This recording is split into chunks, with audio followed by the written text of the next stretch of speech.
Rishi Sunak has criticised the excessive reach of an illegitimate ruling by the European Court of Human Rights, or the ECHR, which oversees the duty of governments to achieve net zero. Now, this comes following a landmark ruling that governments have a duty to protect people from climate change.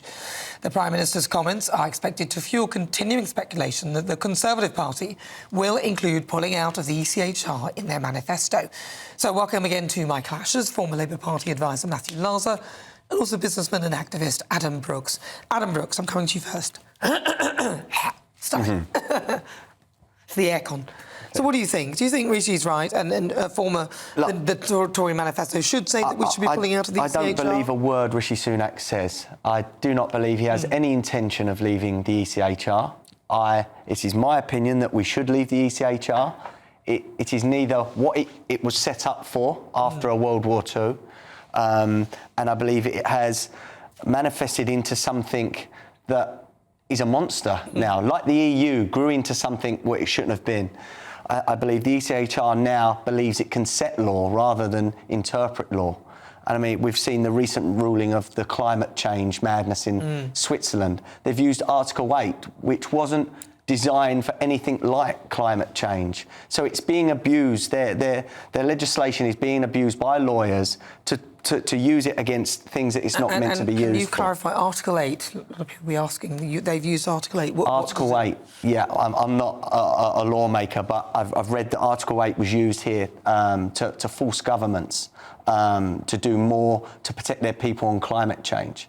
Now, Article 8 has also been used for failed asylum seekers in this country, that we have to house them.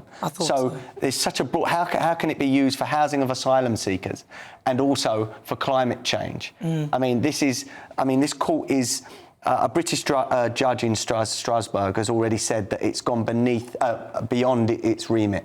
But a lot of people argue, though, that the ECHR was set up by us lot. In different times. Yeah. So again, I said it has grown into something. It's grown into a monster, like the EU did. It's a power grab. It's now trying to tell governments what it has to do. Remember, we've got terrorists that we haven't been able to deport because of ECHR rulings. A foreign court should not have the power over us as a country to rule our borders or set our laws. But we don't seem to, even when we are in charge, so, I mean, what do? We've had, let's take net zero, let's talk about the 2030 deadline that we brought forward foolishly. The EU kept it at 2035, then we rolled back on ourselves. Even when we have the opportunity to ignore it, we seem to follow EU or ECHR rulings. Absolutely, and I think that's one of the problems about Rishi flagging again today, or Number 10 flagging again today, that they might leave. I mean, they've been saying this since they came to power in 2010. We've had, a decade and a half of promises to leave the ECHR. Now, I don't think we should leave the ECHR because I think it's wrongly blamed for a lot of things. Because, as you say, it wasn't the ECHR that made us set the net zero target. It isn't the We ECHR. did it. Yeah, exactly. So there are things that we do ourselves, which is sometimes when it turns out they're not very popular, people are looking for somebody to shift the blame to, then they try and shift the blame to the ECHR. I mean, I do think that the ruling this week is slightly ridiculous, but on the other hand, it doesn't actually mean that any government has to do anything. It's just a sort of slightly embarrassing. It's not going to force governments to do X, Y, or Z. So, well, if you don't, though, then they say, "Oh, you're breaking international law." We do that because I made a documentary about the ECHR over 10 years ago, and the big issue then was votes for prisoners, because we were told by the ECHR that we had to give prisoners the vote. They ruled on it. There's cross-party agreement here. That's not a good idea, and we haven't done it, and we're still here, and prisoners still have the vote. But net zero seems to have taken on a sort of route of its own. Well, it's a cult-like movement, net zero. Because people have signed up to it because they made that political choice. Now, Rishi's obviously regretting that, having changed it back again, but it wasn't the ECHR's fault. Let's remember, this lefty argument that I get on Twitter and on here on debate sometimes, that suddenly if we leave the ECHR, we're like Russia. Hold on, America, Australia, New Zealand, they're not ruled by the ECHR. They're not committing crimes against their people. This is a ridiculous argument that if we leave the ECHR, that suddenly people are losing all their human rights. That's not going to be the case.